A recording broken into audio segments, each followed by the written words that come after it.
that all on it. Oh. End of the war. Mm.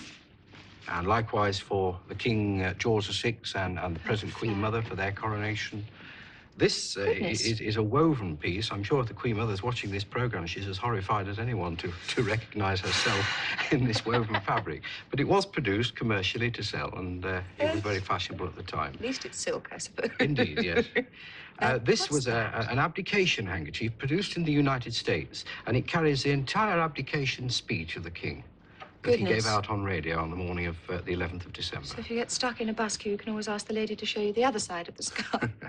This is another length of fabric for Queen Victoria's Jubilee.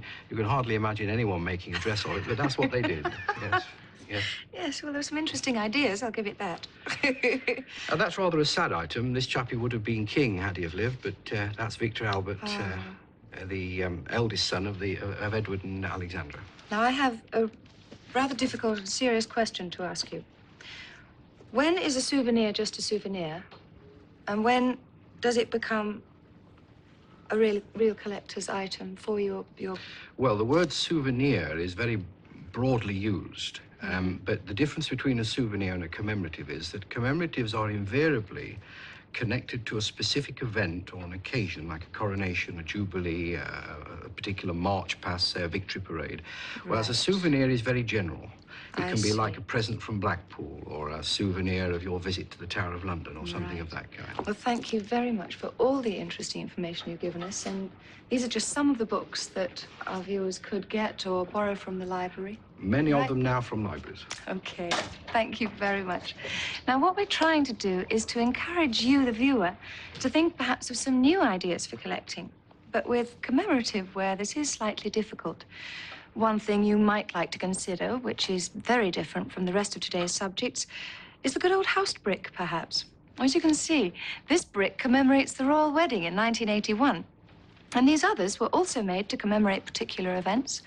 And if you have plenty of room or very strong shelves, or perhaps you could build the shelves out of them, you could start looking for some of them yourself. But if you haven't the space available, or the idea of filling your house with bricks doesn't appeal to you, I do have to say they're not awfully exciting. Magazines are another possibility. Like, for instance, this one. It dates from 1935 and is the Silver Jubilee edition of the Illustrated London News. Now, one of the fascinating things about this particular publication is the fact that it's a potted history of the previous 25 years, covering the royal family, sport, science, aviation, getting it muddled up with the other things. In fact, it's almost a small history book in itself, as you can see, beautifully made and beautifully set out.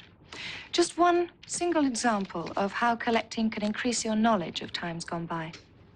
Well, it's particularly appropriate that we end on this beautiful magazine because our next program will deal both with magazines and comics. Yes, they too are collectible. So we hope to see you then. Bye-bye.